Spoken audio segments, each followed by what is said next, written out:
નમસ્કાર, news city ગુજરાતીમાં આપનું સ્વાગત છે અને આપની સાથે હું છું મિત્તલ ખાણિયા। સૌપ્રથમ વાત કરીશું મેઘ તાંડવથી તારાજીની।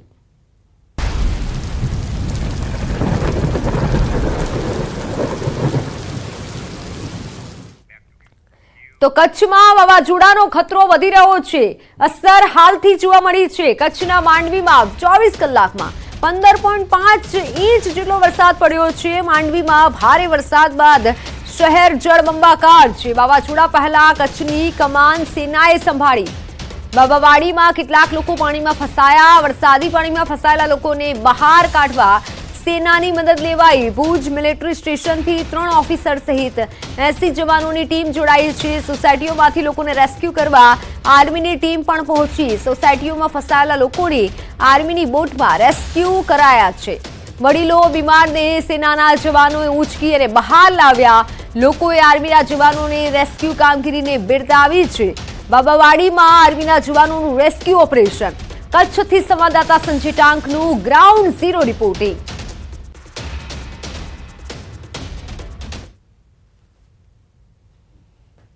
દિવસથી વરસાદ જે છે તે ગુજરાતને ગમરી રહ્યો છે અને ખાસ કરીને સૌરાષ્ટ્ર અને કચ્છમાં વરસાદી કહેર જોવા મળી રહ્યો છે। સાથે સાથે સાયક્લોનની પણ અસર જોવા મળી રહી છે। ત્યારે હવે આર્મી ભારતીય જવાનો જે છે, સેનાના જવાનો જે છે તે જે માંડવી વાસીઓની મદદે આવ્યા છે।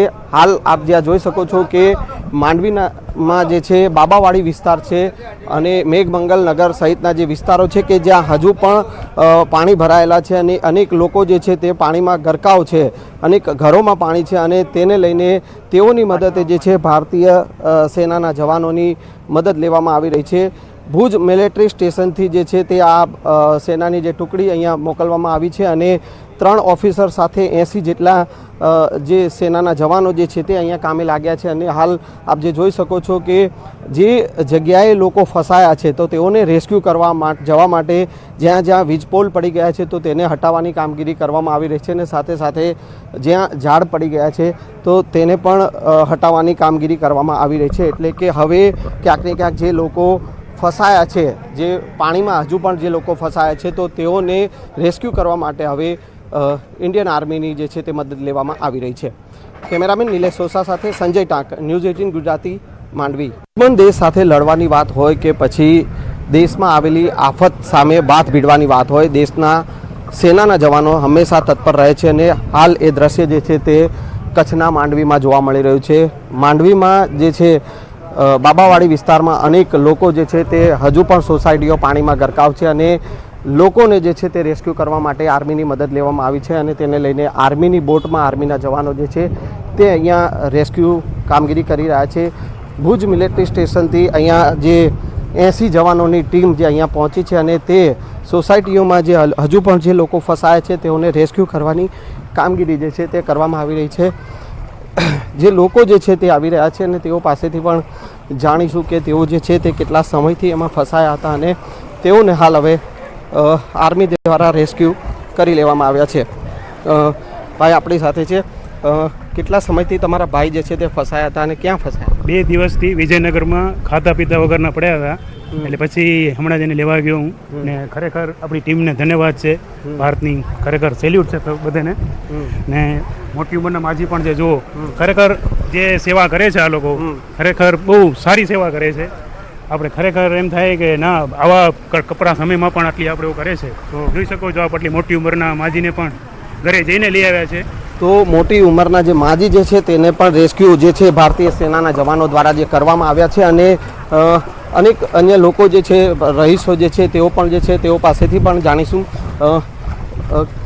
કેટલા સમયથી બેન તમે ત્યાં સોસાયટીમાં, કઈ સોસાયટીમાં આપણે ફસાયેલા હતા? બાબાવાડીમાં। હા, અને કેટલા સમયથી અંદર હતા? લગભગ 3 દિવસ થયા। અને પાણી બધા ઘરોમાં પાણી છે? હા। અને આખરે જે સેનાના જવાનોની ટીમ જે છે રેસ્ક્યુ કરી ગઈ, કેટલા લોકોને તમારા ઘરના પરિવારજનોએ કરી ગઈ? અમારા 4 જણા। હજી દાદા દાદી ત્યાં કાને જ છે। અન્ય લોકો જે છે તે હજુ પણ આવી રહ્યા છે અને તેઓને પણ રેસ્ક્યુ જે છે તે કરી અને ભારતીય સેનાના જવાનોની ટીમ જે છે તે અહીંયા પહોંચી રહી છે અને બોટ જે સેનાની જે બોટ અહીંયા ઉતારવામાં આવી હતી અને એ બોટ મારફતે જે છે તે લોકોને રેસ્ક્યુ કરી અને અહીંયા બહાર જે છે તે લાવવામાં આવી રહ્યા છે. કેમેરામેન નિલેશ સોસા સાથે સંજય ટાંક, ન્યૂઝ 18 ગુજરાતી, માંડવી. કચ્છમાં વાવાઝોડાનો ખતરો છે. માંડવીમાં તોફાની વરસાદથી રહ્યો છે. વાવાઝોડા પહેલા ભારે પવન સાથે વરસાદ પડ્યો. માંડવીમાં ઘણા ભાગોમાં વીજ પોલ, બેનરો ધરાશાયી થયા. મોડી રાતથી ભારે પવન ફૂંકાયો હતો. વાવાઝોડા પહેલા કચ્છની કમાન સંભાળી સેનાએ. કચ્છથી સંવાદદાતા સંજય ટાંકનું ગ્રાઉન્ડ ઝીરો રિપોર્ટિંગ.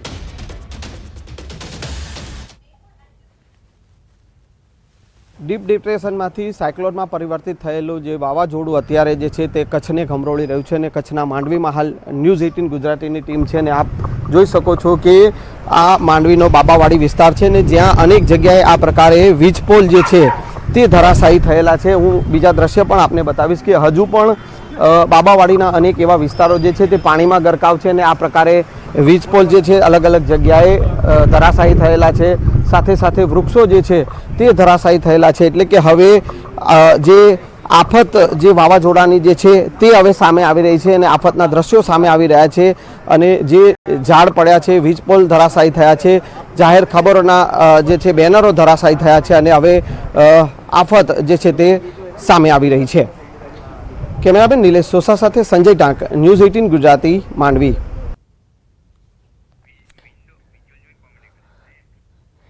માંડવીથી અમારા સંવાદદાતા સતત આપણા સુધી ખબર પહોંચાડી રહ્યા છે. સુપર એક્સક્લુસિવ દ્રશ્યો સામે આવ્યા છે.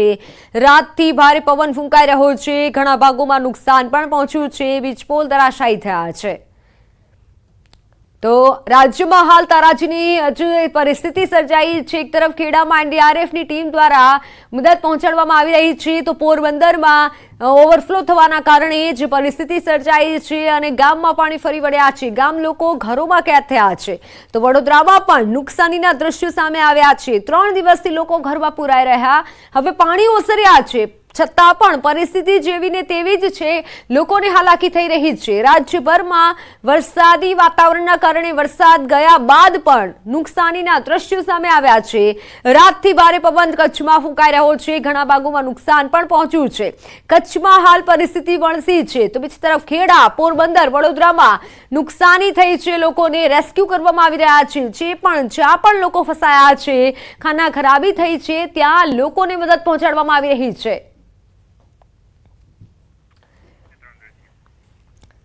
તો વાવાઝોડાની અસર કચ્છમાં વર્તાવાની શરૂ થઈ ચૂકી છે. કચ્છમાં ભારે પવન ફૂંકાવાના કારણે ઘણી જગ્યાએ વૃક્ષ ધરાશાયી થયા. ભારે વરસાદથી પાણી ભરાયા. બીજી તરફ રાજકોટમાં પણ ખેતરોમાં પાણી ફરી વળ્યા. ખેતરોમાં જળબંબાકારની પરિસ્થિતિ જોવા મળી. તો મોરબીમાં પણ ખેતરોમાં પાણી ફરી વળતા, લોકોના ઘરોમાં પાણી ફરી વળતા નુકસાની પહોંચી છે. ગામ આખા બેટમાં ફેરવાયા હોય તેવા દ્રશ્યો સામે આવી રહ્યા છે. કચ્છ, રાજકોટ, મોરબીમાં પરિસ્થિતિ અત્યારે વિકટ બની છે. લોકો પારાવાર હાલાકી ભોગવી રહ્યા છે.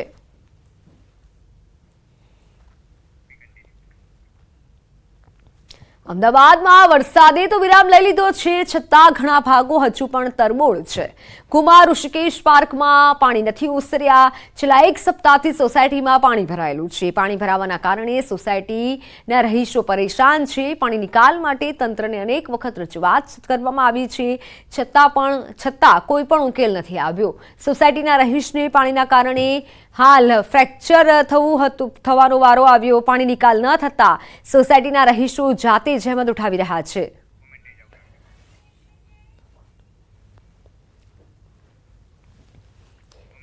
વરસાદનો વિરામ છતાં પણ અઠવાડિયાથી આ હાલ છે. અમદાવાદ વાસીઓના ઘુમા વિસ્તારના દ્રશ્યો છે કે જ્યાં વરસાદે તો વિરામ લઈ લીધો છે છતાં પણ વરસાદી પાણી જે ભરાયેલા છે હજુ પણ તે પાણી નિકાલની કોઈ પણ વ્યવસ્થા નથી કરવામાં આવી. તંત્ર સામે રહીશો રોષ ઠાલવી રહ્યા છે કે આખરે હવે અમને ક્યારે જે પાણી નિકાલ છે તેની સમસ્યામાંથી મુક્તિ મળશે. કારણ કે પાણી નિકાલની સમસ્યા હજુ તેવી ને તેવી જ છે. કોઈ પણ પ્રકારની કામગીરી નથી કરવામાં આવી, નથી તંત્ર લોકોના ઘર સુધી પહોંચ્યું. વરસાદ તો જતો રહ્યો છે પરંતુ અઠવાડિયાથી લોકોના હાલ બેહાલ છે. ઋષિકેશ પાર્ક સોસાયટીના આ દ્રશ્યો આપ જ જોઈ લો કે જ્યાં હાલ જીવડા પણ નીકળી રહ્યા છે તે પાણીમાંથી અને લોકોને દુર્ગંધ મારતું પાણી વચ્ચે રહેવા માટે લોકો મજબૂર બન્યા છે. આવા પાણી વચ્ચે લોકો પસાર થઈ રહ્યા છે, તે પછી વૃદ્ધો હોય, બાળકો હોય, પાણીમાંથી પસાર થવા મજબૂર બન્યા છે. સાથે વિરામ લીધો છે. 4 દિવસ વીતી ચૂક્યા છે, પરંતુ પાણી ઓસરવાનું નામ છે તે નથી લેતા. આ દ્રશ્યો ગુમામાં આવેલી ઋષિ પાર્ક સોસાયટીના છે કે જ્યાં હજુ સુધી પાણી જે છે તે ભરાયેલા છે. પાણીનો નિકાલ જે છે તે નથી થતો અને તેના કારણે આ તમામ સ્થાનિક લોકો જે છે તે પરેશાનીનો સામનો કરતા નજરે પડી રહ્યા છે. મહત્વનું એ પણ છે કે આ પાણી ભરાય છે, પાણી ભરાવાના કારણે લીલ પણ જામી ચૂકી છે, જેના કારણે લોકોને આ મુશ્કેલીનો સામનો કરવાની નોબત જે છે તે આવી રહી છે. તમે જોઈ રહ્યા છો કે પાણીમાં લીલ વળી છે, પડી ગયા છે અને તેના કારણે હવે ફ્રેક્ચર પણ થયું છે. આ પ્રકારની સ્થિતિ અમદાવાદવાસીઓ જે છે તે ભોગવી રહ્યા છે અને અમદાવાદવાસીઓ પાણીથી પરેશાન થઈ રહ્યા છે. આ વર્ષે પહેલા વરસાદથી 1 ઇંચ પાણી પડે ત્યારથી આવું પાણી ભરાય છે. ગટરો ચોક છે, ચેમ્બરો જામ છે અને બધા કોર્પોરેશનના અધિકારીઓને ખબર છે, બધા જ વસ્તુ છાવરે છે અને અમે લોકો ગયા શનિવારથી સતત આ સ્થિતિ ભોગવતા રહીએ છીએ.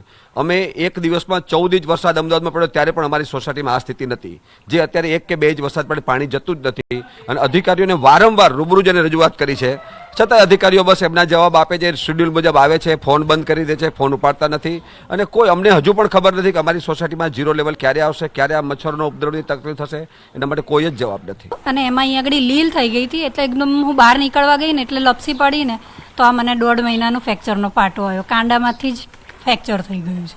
એટલે આ બધી લીલ, આ બધું પાણી ભરાયેલું લીધે રહે છે ને એના લીધે બધી લીલ થઈ ગઈ છે અને એના લીધે જ હું લપસી પડી. આ ગટરોના પાણી છે અને ગટરનું પાણી બેક મારીને બધું સોસાયટીમાં અંદર આવે છે અને કોઈ જ જોવા નથી આવ્યું. 8 દિવસથી આ અમે સતત હેરાન છે, નથી ઘરની બહાર નીકળી શકતા, નથી ક્યાંય જઈ શકતા.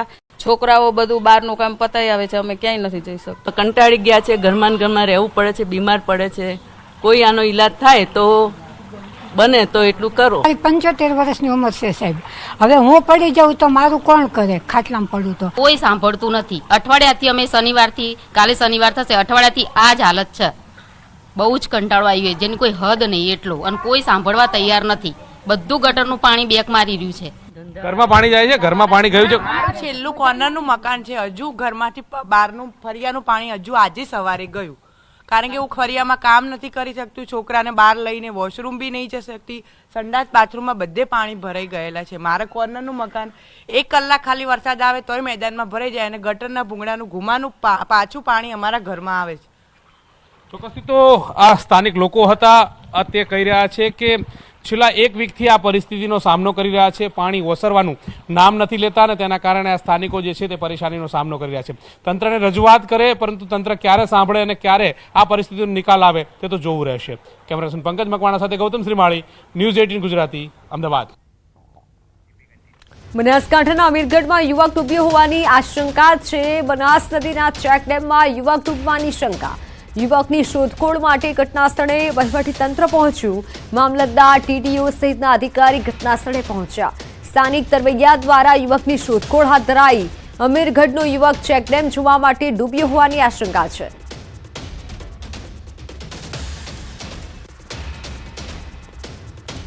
વડોદરાવાસીઓ માટે રાહતના સમાચાર સામે આવ્યા છે. વિશ્વામિત્રી નદીની જળ સપાટી ઘટી છે. વડોદરા શહેર અને ગ્રામ્ય વિસ્તારોમાંથી વરસાદી પાણી ઓસર્યા. વિશ્વામિત્રી નદીની સપાટી હાલમાં ઘટી 24.75 ફૂટ થઈ છે. ગઈકાલે નદીની સપાટી 32.50 ફૂટ પર હતી. બીજી તરફ આજવા સરોવરની જળ સપાટી 213.70 ફૂટ પર સ્થિર છે. શહેરમાં હાલ નોર્મલ સ્થિતિ જોવા મળી રહી છે. વડોદરાવાસીઓ માટે રાહતના સમાચાર એ છે કે વિશ્વામિત્રી નદીનું પાણી જે છે તે હવે ધીમે ધીમે ઓસરી રહ્યું છે અને ન્યૂ નોર્મલની પરિસ્થિતિની સાથે આજે એટલે કે 30 ઓગસ્ટના દિવસે વિશ્વામિત્રી નદીનું લેવલ 24.75 ફૂટ જેટલું છે. દ્રશ્યો થકી આપને બતાવવાનો પ્રયત્ન કરીશ કે અત્યારે હાલ જે છે વિશ્વામિત્રી નદીમાં પાણી જે છે 2 કાંઠે વહી રહ્યું છે. સાથે જ તમામ ન્યૂ નોર્મલની પરિસ્થિતિ જે છે તે પણ થઈ રહી છે. અલગ અલગ જગ્યાએ સાફ સફાઈ અભિયાન જે છે તે હાથ ધરવામાં આવ્યું છે, પરંતુ આ જે કાયમી તેનો ઉકેલ નથી, તેનો કાયમી ઉકેલ લાવવા માટે સ્થાનિકોએ અનેક વખત રજૂઆત કરી હોવાના પણ આક્ષેપો લાગ્યા હતા, પરંતુ તેમ છતાં પણ તેને ડાયવર્ટ નથી કરવામાં આવતી. મહત્ત્વની વાત એ છે કે જ્યારે આજે આ 32 ફૂટથી લેવલ ઘટી વિશ્વામિત્રી નદીનું 24.75 ફૂટ સુધી પહોંચ્યું છે, ત્યારે લોકો માટે એક રાહત એ કહી શકાય કે હવે પછી આ જે વિશ્વામિત્રી નદીનું પાણી જે છે તે તમામ જગ્યાએ એટલે કે વડોદરા વિસ્તારમાં જે ફેલાયું હતું, જેના કારણે પૂરની પરિસ્થિતિનું સર્જન થયું હતું, તે હવે કદાચ નોર્મલ થયું છે અને આગામી દિવસોમાં પણ જે ન્યૂ લાઇફસ્ટાઇલ છે વડોદરાવાસીઓને તે રાહત ભરી રહેશે. કેમેરામેન ખેંગા રાઠોડ સાથે મૌલિક દામેચા, ન્યૂઝ 18 ગુજરાતી, વડોદરા. સુરેન્દ્રનગર શહેરમાં વરસાદે વિરામ લીધા બાદ પણ અનેક વિસ્તાર હજુ પણ જળમગ્ન છે. વરસાદના 2 દિવસ બાદ વોર્ડ નંબર 5 અને 6 માં પાણીનો નિકાલ ન થતા લોકોને ભારે હાલાકી પડી રહી છે. પાલિકા તંત્રની પ્રી મોન્સૂન કામગીરી પણ આ પાણીમાં ધોવાઈ ગઈ હોય તેવા દ્રશ્યો જોવા મળી રહ્યા છે, જેમાં ગીતા સોસાયટી, શારદાનગર, જ્યોતિનગર, હરેકૃષ્ણ સોસાયટી, રણજીતનગરમાં હજુ પણ ઢીંચણસમાં પાણી ભરાયેલા જોવા મળી રહ્યા છે, જેના કારણે લોકોને જીવન જરૂરિયાતની વસ્તુઓ લેવા જવામાં પણ હાલાકીનો સામનો કરવો પડે છે. ઇમરજન્સી સમયમાં એમ્બ્યુલન્સ પણ ન આવી શકી હોય તેવી સ્થિતિ સર્જાઈ છે, ત્યારે હવે તાત્કાલિક પાણીનો કાયમી નિકાલ કરવામાં આવે તેવી સ્થાનિકો માંગ કરી રહ્યા છે. 25 વર્ષથી રહી છે તોય કોઈ આટલો ઢીચણ સમારા પાણી છે. 2 દિવસથી વરસાદ બંધ છે તોય પાણીનો કોઈ નિકાલ કરવા આવ્યું નથી. છેલ્લા 4-5 દિવસથી ધોધમાર વરસાદ પડ્યો છે, એનો પાણીનો નિકાલ જ નથી. અમારે 4-5 દિવસથી પાણીની એટલી બધી હાલાકી છે કે અહીંયા વડીલ માણસો હોય અને બહાર નીકળવું હોય તો બહુ પ્રોબ્લેમ છે. કોઈ નાના છોકરા સ્કૂલ જવું હોય તો પણ બહુ પ્રોબ્લેમ છે. 25 વર્ષથી ગીતા સોસાયટીમાં રહી છીએ. સામાન્ય વરસાદ હતા 2 દિવસથી પાણી ઢીચણ સમાણે ભરાઈ ગયા, પણ કોઈ નગરપાલિકા વાળા હજી કઈ પગલું લીધું નથી. પાણીનો વરસાદ થોડો આવે કે જાજો આવે, પાણીનો અમારે આ ભરાઈ જાય છે અને પાણીનો કોઈ નિકાલ જ નથી આ એરિયાની અંદર. તો જો નિકાલ થાય એવું કરે નગરપાલિકા કે સરકાર, જે કઈ કરે જો કઈ નિકાલ કરે તો વધારે સારું. સુરેન્દ્રનગર શહેરમાં ધોધમાર વરસાદ વરસ્યાને 2 દિવસ પૂર્ણ થયા છે. 2 દિવસથી સતત વરસાદે વિરામ લીધો છે, પરંતુ ક્યાંક ને ક્યાંક પાલિકા તંત્રની પ્રી મોન્સૂન કામગીરી છે આ વરસાદમાં ધોવાઈ ગઈ છે. આપ ટીવી પરના દ્રશ્યોમાં જોઈ શકો છો કે સુરેન્દ્રનગર શહેરના વોર્ડ નંબર 6 ના 80 ફૂટ રોડના વિસ્તારના દ્રશ્યો છે. વરસાદે વિરામ લીધાના 2 દિવસ બાદ પણ હજુ પરિસ્થિતિ જૈસે છે જોવા મળી રહી છે. 5 થી વધુ જે સોસાયટીઓ છે આ સોસાયટીઓ હાલ હજુ પણ પાણીમાં ગરકાવ જોવા મળી રહી છે. પાણીના નિકાલની વ્યવસ્થાના નામે એકમાત્ર મીંડું કામગીરી હોય તેવું આ દ્રશ્યો પરથી ચોક્કસ લાગી રહ્યું છે. લોકોને જીવન જરૂરિયાતની વસ્તુ માટે પણ ભારે હાલાકીનો સામનો કરી અને બહાર જવાની નોબત આવી છે, ત્યારે ક્યાંક ને ક્યાંક લોકોમાં તંત્રની કામગીરી સામે રોષ જોવા મળી રહ્યો છે. અને વરસાદ બંધ થયાના 2 દિવસ બાદ પણ વરસાદી પાણીનો નિકાલ ન થતા લોકોમાં તંત્રની કામગીરી સામે રોષ જોવા મળી રહ્યો છે અને આ પાણી ક્યારે ઉતરશે તે જોવું રહ્યું. અક્ષય જોશી, ન્યૂઝ 18 ગુજરાતી, સુરેન્દ્રનગર.